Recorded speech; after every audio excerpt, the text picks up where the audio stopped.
Assalamualaikum warahmatullahi wabarakatuh. Perkenalkan, nama saya Ibu Sari dari Puskesmas Geger. Pada kesempatan kali ini saya akan menyampaikan tentang materi tetap sehat dengan makanan yang sehat selama pandemi.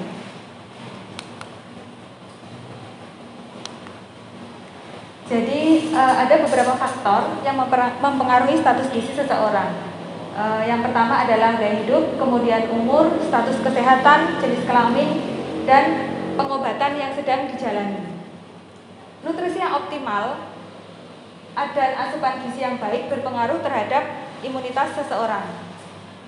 Jenis makanan yang dikonsumsi oleh seseorang akan berpengaruh pada jumlah mikroba baik di dalam tubuh yang dia akan berpengaruh terhadap respon imun yang ada di dalam tubuh.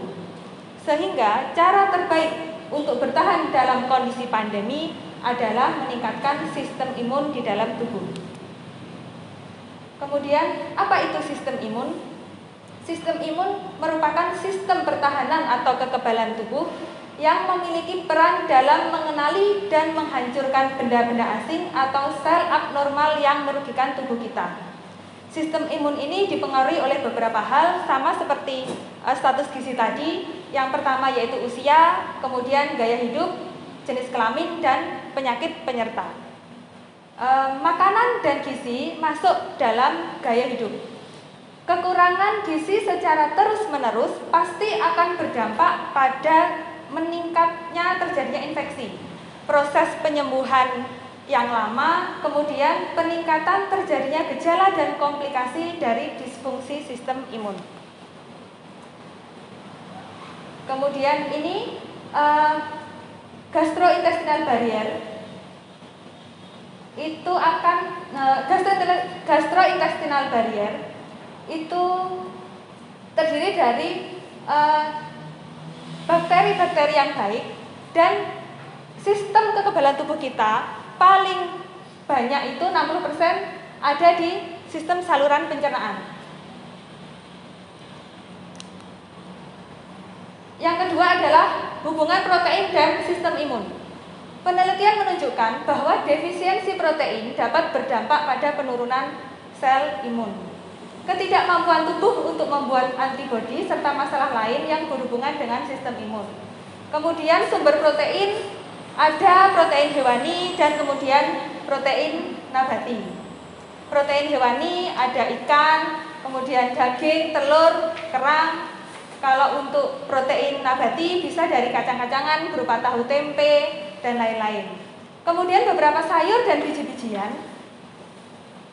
dia mengandung asam amino yang berfungsi untuk menstimulasi sistem imun. Salah satunya yaitu brokoli, kemudian beras coklat, kacang-kacangan, jamur, dan biji-bijian. Kemudian yang berikutnya adalah hubungan omega 3 dan sistem imun. Asam lemak omega 3 berfungsi sebagai anti peradangan atau antiinflamasi di dalam tubuh. Diet yang rendah terhadap asam lemak omega 3 akan berdampak pada kondisi peradangan serta kemungkinan terjadinya penyakit autoimun di dalam tubuh. Sumber asam lemak omega 3 yang pertama salmon, kemudian tuna, ikan makarel, kacang walnut, biji-bijian seperti biji labu, sayur hijau, dan lain-lain. Kemudian hubungan serat dan sistem imun. Konsumsi sayur segar dan buah-buahan secara teratur mampu meningkatkan sistem pencernaan, kemudian dia akan berdampak pada peningkatan sistem imun. Sayur dan buah yang masuk ke dalam tubuh, dia akan difermentasikan oleh bakteri, baik di dalam usus, kemudian untuk dirubah menjadi SCFA. Nah, kemudian digunakan tubuh sebagai bahan dasar sel yang ada di saluran pencernaan. Serat pada sayur dan buah juga berfungsi untuk detoksifikasi di dalam tubuh. Kemudian ada beberapa vitamin B, yang pertama yaitu B5, dia berfungsi untuk memproduksi antibodi dari sel B. Kemudian asam folat, dia kekurangannya akan berdampak pada penurunan jumlah T sel dan produksi sel darah merah. Kemudian ada vitamin B6, jika kekurangan secara terus-menerus dia akan berpengaruh terhadap fungsi dan jumlah limfosit di dalam tubuh. Yang terakhir yaitu B1 dan B2, yang dia fungsinya untuk menormalkan respon antibodi di dalam tubuh. Kemudian makanan sumber vitamin B ada biji-bijian, sayur, dan buah. Hampir semua sayur dan buah dia mengandung vitamin B. Kemudian ada vitamin C. Nah, vitamin C ini fungsinya dia mempercepat proses penyembuhan dan mengurangi gejala dari beberapa penyakit seperti ISPA. Kemudian dia meningkatkan fungsi sel fagosit dan meningkatkan fungsi T-sel.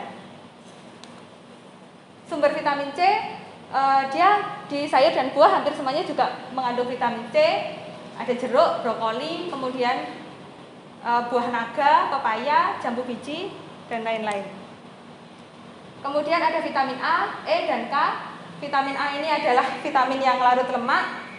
Dia fungsinya untuk menunjang pertumbuhan dan pembelahan sel. Kemudian untuk tumbuh kembang janin dan fungsi reproduksi.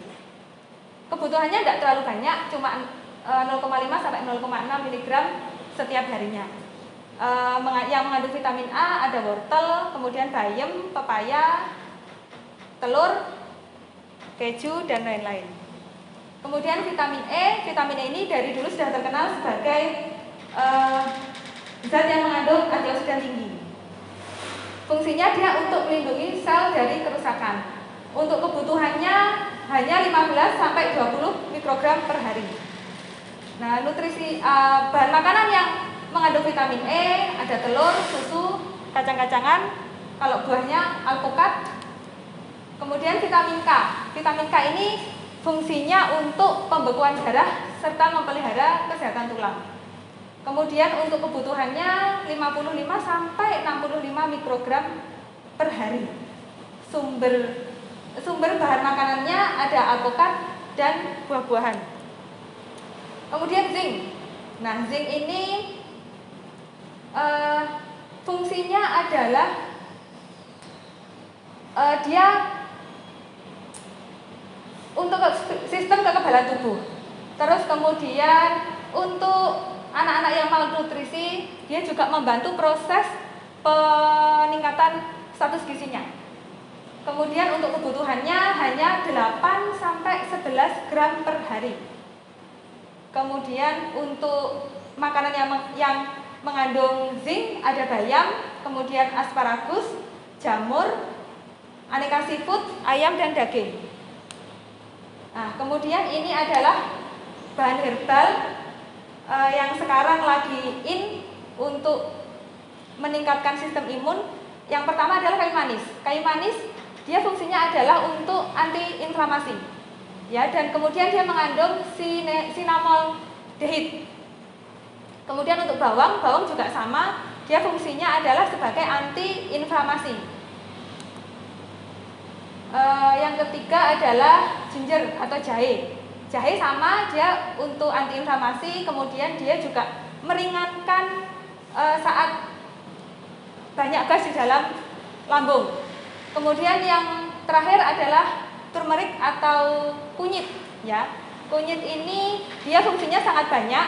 Yang pertama yaitu sebagai antiinflamasi juga, kemudian juga sebagai anti kanker, ya.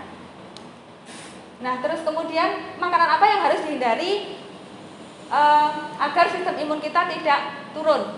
Yang pertama adalah makanan yang diproses, processing food, ya. Karena makanan yang diproses itu dia, yang pertama dia pasti akan berkurang zat gizinya. Terus kemudian ada yang kedua adalah food additive. Yang pertama pemanis, aspartam, sakarin.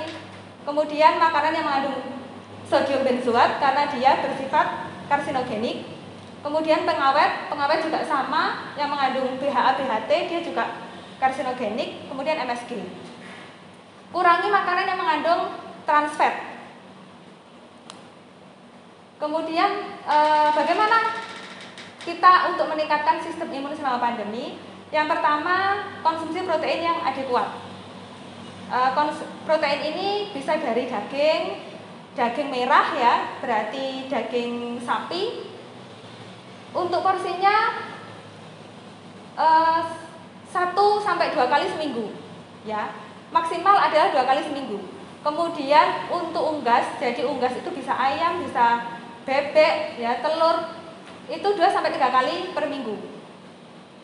Kemudian usahakan daging dan unggas ini bersumber dari hewan langsung, jadi bukan makanan yang kalengan atau yang berpengawet. Kemudian perbanyak konsumsi omega 3. Terus kemudian konsumsi buah setiap hari. Ya, terserah buahnya bisa diganti-ganti. Ya. Kemudian sayur segar, biji-bijian, ya, bisa biji labu, kemudian kacang-kacangan. Untuk snack, berikan snack berupa sayur segar dan buah-buahan.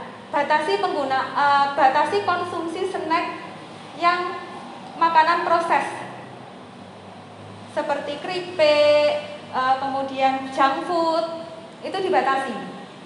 Kemudian jangan memasak sayur terlalu lama, karena dia pasti akan mengurangi kandungan gizi dalam makanan tersebut. Konsumsi lemak tidak jenuh, yaitu tadi sama seperti omega 3, ya, itu harus cukup. Kemudian batasi konsumsi lemak yang jenuh. Kemudian minum 8-10 gelas per hari. Kemudian makan makanan yang beraneka ragam seperti ini. Jadi dia rainbow, ya, macam-macam. Ada warnanya ungu, kemudian merah, ada warnanya kuning, hijau. Itu insya Allah dia akan mencukupi kebutuhan gizi kita. Sekian dari saya, terima kasih. Assalamualaikum warahmatullahi wabarakatuh. Mari teman-teman semua untuk jaga diri dengan mematuhi protokol kesehatan. Tetap pakai masker, cuci tangan pakai sabun, jaga jarak, dan hindari kerumunan. Sekarang bisa bergerak, hidup sehat, jujur, dan berprestasi.